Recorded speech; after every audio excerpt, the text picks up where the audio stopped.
नमस्कार दोस्तों। Just chill show के आज के अंक में आपका बहुत बहुत स्वागत है और मैं हूं चंद्रशेखर तिवारी। दोस्तों, आज हम बात करेंगे समाज के एक ऐसे ज्वलंत मुद्दे पर जिसकी वजह से समाज में विवाह नाम की संस्था पर समाज का विश्वास डगमगाने लगा है या दिन प्रतिदिन कम होता जा रहा है। दोस्तों, आज से लगभग 4 दशक पहले सन 1985 में भारतीय सिनेमा में एक फिल्म रिलीज हुई थी जिसका नाम था घर द्वार। इस फिल्म में एक बहुत ही सुप्रसिद्ध और बेहतरीन गाना था जो अपने आप में विवाह की पवित्रता और विवाह की गंभीरता का बयान करता था। और लगभग पिछले 40 सालों से भारत के हर ग्रामीण और देहाती क्षेत्रों में या कहीं कहीं पर शहरी क्षेत्रों में भी हर विवाह समारोह में विवाह के किसी न किसी अवसर पर यह गाना लगभग बजाया जाते रहा है। इस गाने के बोल कुछ इस तरह हैं। सात फेरों के सातों वचन, प्यारी दुल्हनिया भूल न जाना। प्यार का एक मंदिर है मन, मन में मूरत सजन की बसाना। लेकिन पिछले 2-3 महीनों के भीतर भारतीय समाज में कहिए या हमारे आसपास कुछ ऐसी घटनाएं हुई हैं, उन सबको देखकर भारतीय समाज में कुछ चिंताएं और लोगों के बीच में कुछ चर्चाएं उभर कर आई हैं। उन सबको एक बार गंभीरता के साथ देखने और समझने की ज़रूरत है। आज के अंक में हम ऐसी ही कुछ घटनाओं के बारे में चर्चा करने वाले हैं। सबसे पहले हम चर्चा करेंगे सोनम रघुवंशी और राजा रघुवंशी की। फिलहाल यह घटना आजकल देश के सभी समाचार पत्रों और न्यूज़ चैनलों में सुर्खियों का विषय बनी हुई है और सोनम रघुवंशी अपने पति की हत्या की योजना बनाने और हत्या में शामिल होने के जुर्म में फिलहाल पुलिस हिरासत में है। आखिर सोनम रघुवंशी की ऐसी क्या मजबूरी थी कि उसे विवाह के समय लिए गए 7 वचनों को निभाने की बजाय विवाह से पहले ही अपने पति की हत्या की योजना बनानी पड़ी। यदि सोनम रघुवंशी को राजा रघुवंशी से ये विवाह करने की कोई इच्छा नहीं थी या राजा रघुवंशी के साथ विवाह करके वह खुश नहीं थी, तो उसने विवाह से साफ साफ इनकार क्यों नहीं किया?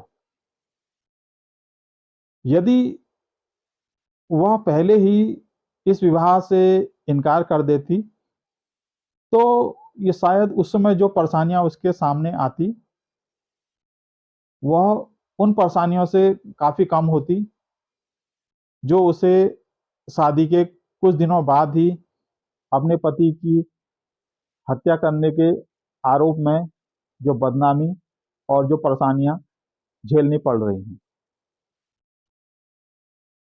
और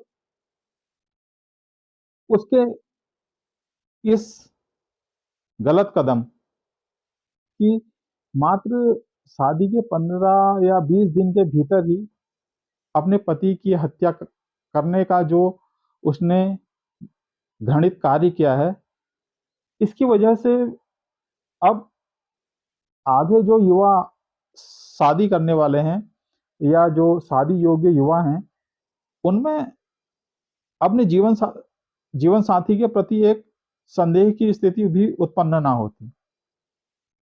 खैर, यह तो आने वाला समय ही बताएगा कि सोनम रघुवंशी ने ऐसा कदम क्यों उठाया।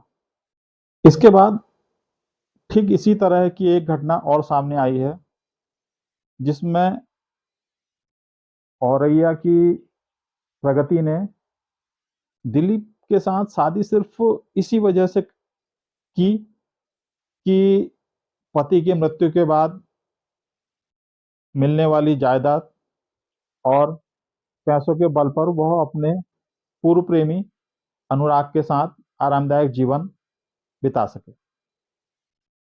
इस घटना में भी प्रगति ने विवाह के समय आजीवन साथ जीने बनने की कस्मों को निभाने की बजाय विवाह से पूर्व ही अपने होने वाले पति की हत्या की योजना बना ली और शादी में मुंह दिखाई की रस्म या अन्य रस्मों से मिले हुए 1 लाख रुपयों को उसने अपने पूर्व प्रेमी अनुराग को सौंप दिया, ताकि वह अपने ताकि वह उसके पति की हत्या के लिए भाड़े के हथियारों की व्यवस्था कर सके। आखिर शादी के बाद सिर्फ 15 दिनों के भीतर ही अपने पति की हत्या करने के बाद उसने क्या हासिल किया? 2 परिवारों की बर्बादी, खुद के ऊपर हत्या का आरोप, जीवन भर की बदनामी और अन्य शादी योग युवाओं में अपने जीवन साथी के प्रति संदेह की आशंका। इसके बाद ऐसी एक और घटना का जिक्र आता है, जिसमें मेरठ की मुस्कान रस्तोगी ने शादी के 7-8 साल के बाद अपने एक नशेड़ी प्रेमी के चक्कर में अपने पति की हत्या कर डाली और उसे घर के अंदर रखे हुए नीले ड्रम में सीमेंट डालकर दफना दिया।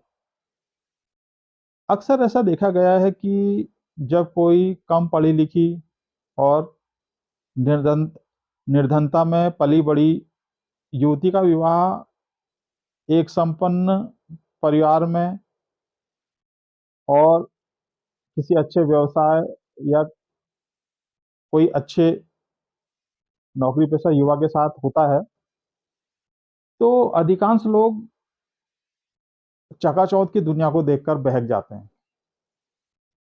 और ऐसा ही मुस्कान के साथ भी हुआ।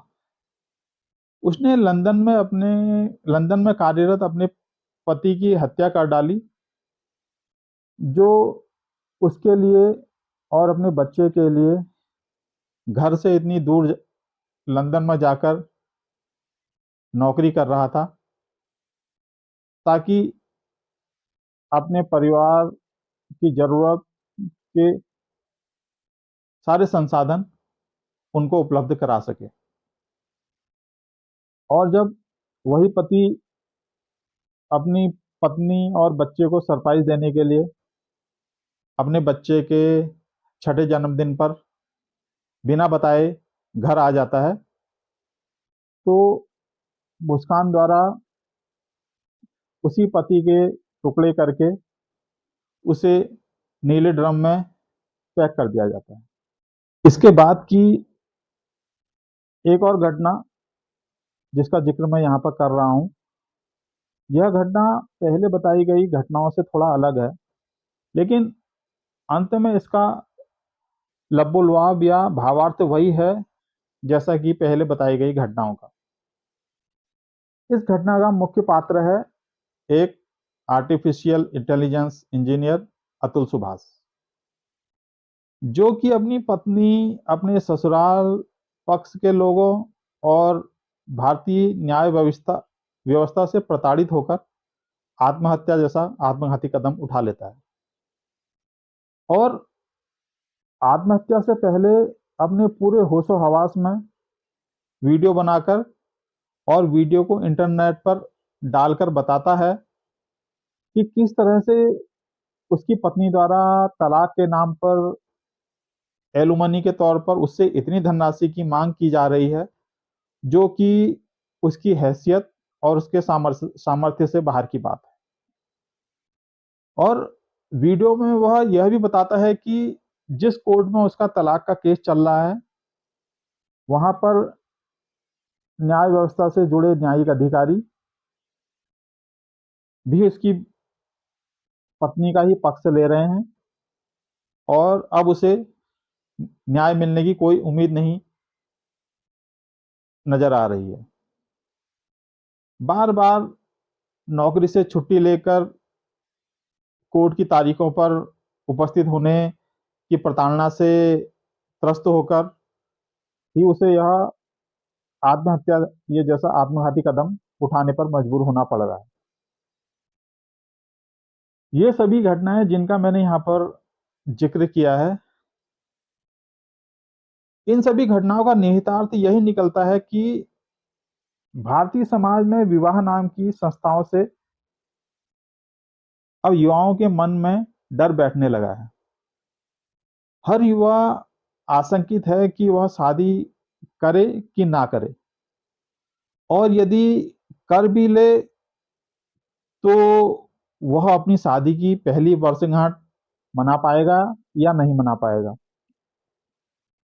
यदि इन सब बातों को वो भुलाकर शादी कर भी ले तो न जाने कब तलाक का भूत उसके सामने आ जाए और उसे अपने जीवन भर की कमाई, धन दौलत या संपन्नता